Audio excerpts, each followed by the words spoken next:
लोकिज्म का chapter number 599 आ चुका है और इस चैप्टर में तुम्हें गन के बाप की याद आने वाली है, तो वीडियो को एंड तक जरूर देखना यार, because it's gonna be brutal. Chapter के शुरुआत में हम एक चर्च को देखते हैं जिसके अंदर लाइनमैन बैठा हुआ है। तभी उसके बगल में एक लड़की आके बैठ जाती है। लाइनमैन चौंकते हुए बोलता है हेलो। वो पूछती है कि तुम लाइनमैन हो ना, है ना? मैं हूँ मिस यूवन वू। लाइनमैन पूछता है कि क्या तुम सच में यूवन वू हो, क्योंकि तुम तो मेरी एज की लगती हो।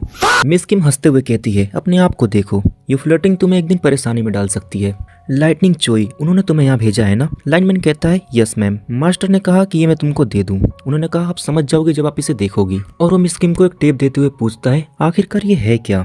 मिस किम कहती है ज्यादा क्यूरियस मत बनो, ये तुम जैसे बच्चों के लिए बहुत खतरनाक चीज है। मिस किम मन में सोचती है कि लाइटनिंग चोई, तुमने फाइनली कुछ ऐसा खोज ही लिया। तभी पीछे से आवाज आती है बॉस। हम देखते हैं मिस किम के गार्ड्स को जो कहते हैं कि यहाँ एक प्रॉब्लम है। मिस किम पूछती है कैसी प्रॉब्लम? वो कहता है कि एक मिस्टीरियस गैंग यहाँ पर आ गई है। मिस किम पूछती है कि उन्होंने हमारा पीछा किया? वो कहता है कि नहीं, उन्होंने इस बच्चे का पीछा किया। लाइनमैन कहता है क्या मेरा? वो लोग कहते हैं कि मिस किम आपको यहाँ से निकल जाना चाहिए। तभी हम देखते हैं जेंटलमैन को जो कहता है कि अरे यार मुझे दुखी मत करो। वो पूछता है कि वैसे तुम कहाँ भागने की तैयारी कर रहे हो? हम मिस किम के गार्ड्स को देखते हैं। वो पूछते हैं चिलबोक गैंग। वो कहता है ये कौन है? ये नाम मैंने कभी नहीं सुना। वो लोग कहते हैं कि ये तो तुम्हारा असली नाम है।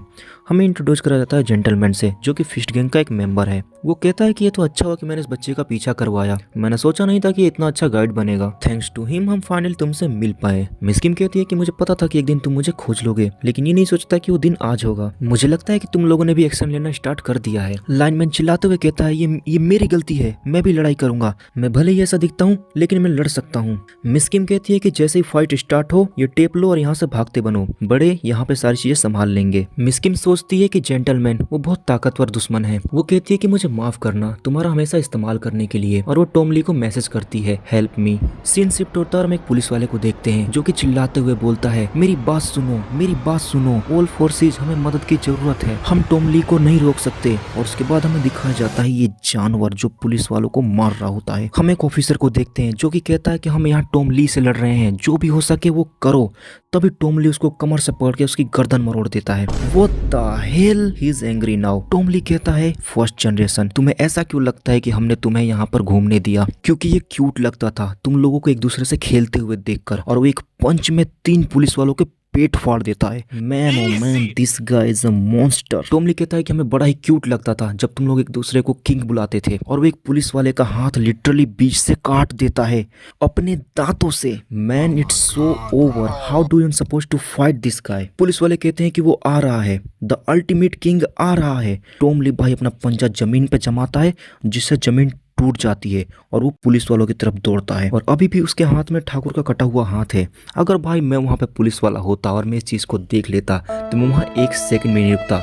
भाई मुझे नहीं मिले इतने सारे पैसे जो इस जानवर से लड़ूं मैं। पुलिस वाले कहते हैं कि टेजर गन को मैक्सिमम आउटपुट पर फायर करो, हम इस चीज को जानवरों पे यूज करते हैं और ये भी इस चीज को नहीं झेल सकता। पर टॉम ली वायर्स को पकड़ता है और एक ही झटके में तीनों पुलिस वालों को दूर खींच के फेंक देता है। तभी एक तेज आती हुई गाड़ी टॉम को धड़ाम से टक्कर मारती है। पुलिस वाला कहता है कि हमने उसे मार दिया। नहीं रुको, ये कैसे हो सकता है? पर मैंने तो एक कार का इस्तेमाल किया था। और हम देखते हैं इस हल्क को, टॉम ने अपने हाथों से भाई इतनी तेज कार को रोक दिया है। What the hell?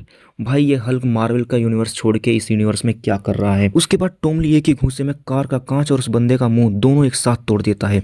हम देखते हैं व्हाइट टाइगर फोर्स का एक मेंबर जो कि फोन पे कह रहा होता है कि फर्स्ट जनरेशन के लड़ाकू उन सब ने बर्जर कर टॉम ली को रोकने की कोशिश की, लेकिन ये पॉइंटलेस था।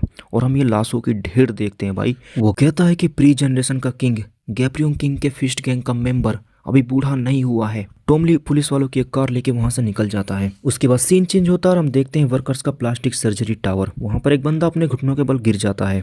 वहां पे हम देखते हैं मांडियोक को जिसने वहां पे सबको पेल दिया है। इग्वेन कहता है बहुत अच्छा। मांडो कहता है मुझे माफ करना, मुझे तुम्हें लेने आना चाहिए था। इग्वेन कहता है कोई बात नहीं वाइस चेयरमैन, चीजें बिल्कुल भी अच्छी नहीं दिख रही। पुलिस कमिश्नर जिनचियोल यांग और भी लोग मेरा फोन नहीं उठा रहे हैं। वो सभी मौके की तलाश में रहते हैं। मुझे उनसे ज्यादा एक्सपेक्टेशन तो नहीं थी, पर मैंने ये भी नहीं सोचता कि वो मुझे इस तरह से पेट पे छुरा मारेंगे। इग्वेन कहता है कोई बात नहीं, पर यहाँ से निकलने की तैयारी करो, ये बिल्डिंग एक्सपोज हो चुकी है और हम यहाँ पर जियोंग को नहीं बचा सकते। वो सब एम्बुलेंस में बैठते हैं और अपनी गाड़ियों के साथ वहाँ से निकल जाते हैं। मांडुक पूछता है कि हमें यहाँ से जाना कहाँ चाहिए। इग्वेन कहता है अब बस एक जगह बची है, वर्कर्स का हेडक्वार्टर। वैसे तो ये भी सही नहीं है, लेकिन स्थिति को देखते हुए हमारे पास कोई चॉइस भी नहीं है। और वो एक जैसी दिखने वाली गाड़ियों की रैली को अलग अलग दिशाओं में भेज देता है, जिससे कि उसका पीछा करने वाले लोग कंफ्यूज हो जाएं। और ऐसा करके हम एनिमी के नंबर को कम कर सकते हैं। हम चोंगसू के ड्राइवर को देखते हैं, जो कि कहता है कि फर्स्ट एफलेट पे जो हमने बंदे भेजे थे वो सब खत्म हो चुके हैं। वो चिल्लाते हुए चोंगसू कहता है कि प्लीज ऑर्डर दीजिए। चोंगसू कहता है ऑर्डर्स, अभी तो मजा आना स्टार्ट हुआ है। सीन शिफ्ट होता है थर्ड एफलेट पे, जहाँ पे हम देखते हैं कि ब्लैक वर्कर्स अभी भी इस मोटे को बचा रहे हैं। तभी आवाज आती है एक्सक्यूज मी, क्या ये थर्ड एफिलिएट है? लगता है हम सही जगह पर आए हैं। चलो ठीक है, अब तुम लोगों को दफनाने का समय आ गया है। और हम देखते हैं बंदा है किंग ऑफ योंगिन और उसके दो दोस्त बबलू डब्लू। चोंगसू कहता है कि वो लोग अभी तक भले ही बच गए हों, पर किंग्स आर डिफरेंट थिंग, और मैंने उन लोगों को शुरू से ही बोला था कि वो हमारी मदद करेंगे। उसके बाद सीन शिफ्ट होता है फोर्थ एफिलिएट पे और फिर से वही इंट्रोडक्शन। यहाँ पे हम देखते हैं किंग ऑफ सेमचियोक को, जिसका नाम है मुग्योन जांग, जो अपने दो दोस्तों के साथ आया है। वो आता ही पूछता है तुम सबकी मम्मियाँ कहाँ हैं? Hold on bro, the fuck do you mean कि तुम सबकी मम्मियाँ कहाँ हैं? और उसके पंटर लोग भी कहते हैं कि तुम्हें सुनाई नहीं दे रहा क्या? बॉस ने पूछा है क्वेश्चन, उसका जवाब दो। मुग्योन जांग कहता है कि रहने दो, मैं अभी इन सबको इनकी मम्मियों के पास ही भेज दूंगा। कितना अच्छा आदमी है भाई। उसके बाद सीन शिफ्ट होता है सेकंड एफिलिएट पे। वहाँ पे हम देखते हैं फर्स्ट जनरेशन के दो किंग्स को, म्यूसंग जांग और सिंगचन चोई को। वो दोनों आपस में बात करते हुए कहते हैं कि ये लोग सबसे ज्यादा स्ट्रांग दिखते हैं, तभी उन्होंने हमें दोनों की टीम बनाकर भेजा है। और ऑफ कोर्स उनके साथ भी उनके नंबर 2 और नंबर 3 आए हैं। वो सब आपस में शर्त लगाते हुए कहते हैं कि चलो देखते हैं कि कौन सबसे पहले सेकंड एफिलिएट को साफ करता है। जो हार गया उसे अपना बिजनेस हैंडओवर करना पड़ेगा। उसके बाद सीन चेंज होता है मांड्योक पे, जो कि कार के शीशे से देखता है कि उसके पीछे बहुत सारी गाड़ियां लगी हुई हैं। वो इग्वेन से कहता है कि एक प्रॉब्लम है। इग्वेन पूछता है क्या? वो कहता है कि बहुत सारी कार्स हमारा पीछा कर रही हैं। इग्वेन कहता है कि अब हमसे पीछा नहीं छुड़ा सकते, ऐसे तो वो लोग हमें घेर लेंगे और इतने सारे एनिमीज के अगेंस्ट हम किसी को नहीं बचा सकते। मांड्योक कहता है कि पर एक रास्ता है। इग्वेन पूछता है क्या मतलब है तुम्हारा? उसके बाद सीन चेंज होता है और हम देखते हैं टॉम ली को, जो कि पुलिस की कार को बड़ी तेजी से चला के ले जा रहा होता है। तभी उसके कार के पहिए के नीचे कोई कांटा डाल देता है और उसकी गाड़ी क्रैश कर जाती है। पीछे से आवाज आती है मुझे माफ करना, मैं तुमसे मिलने के लिए बहुत ज्यादा एक्साइटेड था, इसलिए मुझे तुम्हें थोड़ा रफली रोकना पड़ा। टॉम ली कार से निकल के कहता है माफी मत मांग लाडले, वैसे भी तू मरने ही वाला है, पर फॉर्मेलिटी के लिए ही सही, बता कि तू है कौन। और हम देखते हैं जेम्स ली के इस कुत्ते को, जो कि अकीरा के स्टाइल में बुलेट पे बैठा है। वो कहता है लगता है कि मैं अपने मैनर्स भूल गया, let me introduce my self. वो अपना हेलमेट निकालता है और बताता है कि मैं Hunt for the workers project का हेड हूँ और मुझे व्हाइट टाइगर जॉब सेंटर को खत्म करने के लिए रखा गया था। मेरा नाम है जे। वैसे ये बंदा भी फर्स्ट जनरेशन से है। उसके बाद हम देखते हैं कि भाई टॉम ली ने गाड़ी का दरवाजा तोड़ लिया है और वो कहता है कि अपनी बाइक मेरे पास लेकर आ। जे कहता है चलो एक सौदा करते हैं। टॉम पूछता है कैसा सौदा? और जे अपने स्ट्रेंथ, स्पीड और टेक्निक का एक साथ इस्तेमाल करता है और टॉम ली की तरफ भागते हुए जाता है और उसको एक पंच मारता है। लेकिन वो भूल गया कि उसके सामने जो बंदा खड़ा है उसने गन और गू जैसे मॉन्स्टर्स को तैयार किया है। और हम देखते हैं टॉम ली ने उसके पंच को भाई अपने फोरहेड से ब्लॉक कर दिया है। फिर हम देखते हैं अपना हल्क एंडोरेंस, स्पीड, स्ट्रेंथ और टेक्निक का एक साथ इस्तेमाल करता है। इतना सुनता है भाई पुलिस वाले की फट जाती है। वो कहता है 4। टॉम ली कहता है कि तू इतना चौक क्यों रहा है? हमारे जनरेशन में सब लोग इन चारों का इस्तेमाल करते थे।